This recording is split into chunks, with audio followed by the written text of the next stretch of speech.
Parliament సీట్లు రాకపోయినా కానీ ఇందాక జర్నలిస్ట్ సోదరులు అడుగుతూ ఉన్నారు, మీరు ఇక్కడ గెలవలేదు కదా, మీ కూటమి ప్రభుత్వం ఈ నియోజకవర్గంలో లేదు, ఈ పార్లమెంట్ నియోజకవర్గం మీ కింద లేదు అన్నప్పటికీ నేను ఒకటే చెప్పాను, ప్రజలు మాకు ఓట్లు వేసినా వేగిపోయినా మేము మీకోసం పనిచేస్తాం. అది ఇప్పుడు నేను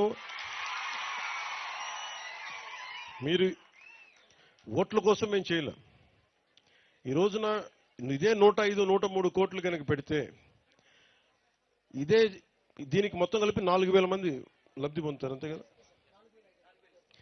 అని మీరు ఊహించండి, 100 కోట్ల పైన పెట్టుబడి పెడితే కేవలం దీని ద్వారా లబ్ధి పొందేది 4,500 గిరిజనుల మటుకే.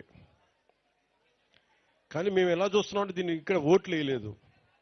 అయినా కానీ వీటన్నిటిని అధిగమించి ఎందుకు వచ్చామంటే ఇదే 100 కోట్లు ముఖ్యమంత్రి గారు తన నియోజకవర్గంలో పెట్టుకోవచ్చు, నేను కాకినాడలో పెట్టుకోవచ్చు, లేదంటే ఇంకో ప్రాంతాలకు పెట్టుకోవచ్చు. కానీ మీరు ఓట్లు వేసినా వేగిపోయినా ఎందుకు వచ్చాము ఇక్కడికంటే మీ కష్టాల్లో మేము పాలు పంచుకుంటున్నాం, భాగస్వామ్యం తీసుకుంటున్నాం. మీ కష్టాల్లో, మీ కన్నీళ్లలో మేము ఉన్నామని చెప్పడానికి. ఇదే 105 కోట్లు పెడితే చాలా మంది బ్రిడ్జి పెడితే ఒక హైవే కూడా ఒక ప్యాచ్ అయిపోతుంది, కీలకమైన బ్రిడ్జిలు అయిపోతాయి.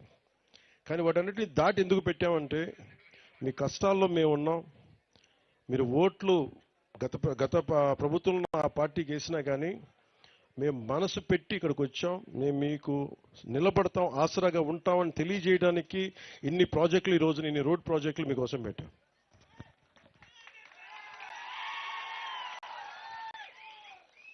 ఈరోజు ఇప్పుడు మనం 19 పనులు ప్రారంభించాం, 98.85 కిలోమీటర్లు. దీంట్లో 105 కోట్ల 33 లక్షలు మనం జాతీయ ఉపాధి హామీ పథకం, దాంట్లో జాతీయ ఉపాధి హామీ పథకం నుంచి 72 కోట్ల 20 లక్షలు, 33 కోట్ల 13 లక్షలేమో పంచాయతీరాజ్ మనకి ఇంజనీరింగ్ శాఖ నుంచి.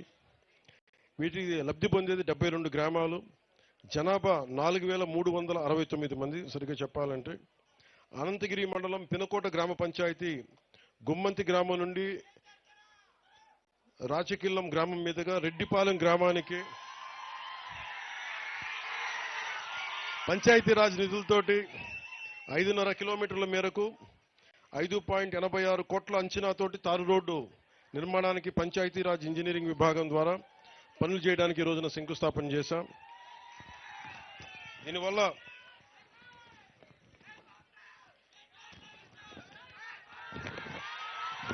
249 మంది లబ్ధి పొందుతారు. ఇందాక గ్రామస్తులందరితో మాట్లాడుతూ ఉన్నాను. నిజంగా యువత తలుచుకుంటే, గిరిజన యువత ముఖ్యంగా యువతి యువకులు మీరు తలుచుకుంటే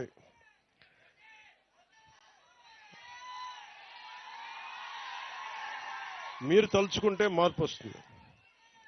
గత ఎన్నికల్లో 6 నెలల క్రితం యువత ఒక బలంగా ఒక మాట అనుకున్నారు, మార్పు రావాలి అని. మీరు మార్పు వచ్చింది, మీకు రోడ్లు పడ్డాయి. మార్పు వచ్చింది, పంచాయతీ సర్పంచులకి విలువ లేని పరిస్థితుల్లో పంచాయతీ సర్పంచులు భుజాలు తలగరేసి మేము సర్పంచులను చెప్పుకునే స్థాయికి మేము పెట్టాం.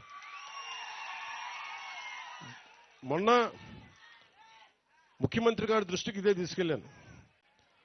ఇద్దరం 1 గంట సేపు కూర్చున్నాం.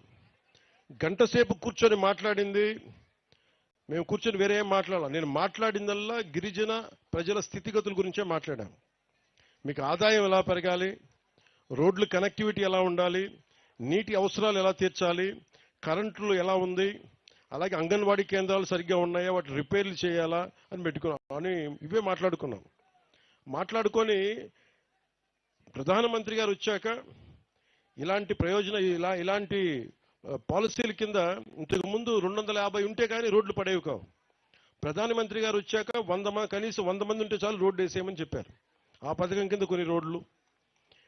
ఇది మన నరేంద్ర మోదీ గారికి మన కృతజ్ఞతలు చెప్పుకోవాలి.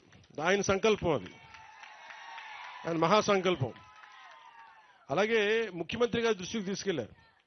సార్ కనీసం ఇన్ని గ్రామాలు ఉన్నాయి, 4,612 పంచాయతీలు ఉన్నాయి, దాదాపు 2,000 పైచిలుకు గ్రామాలు ఉన్నాయి. వీటికి మనం ఏం చేయగలం అంటే బడ్జెట్ ఎంత అని అడిగారు. ఆ రోజున మనం కలెక్టర్స్ కాన్ఫరెన్స్లో కలెక్టర్ గారు కూడా ఆ రోజు ఉన్నారు.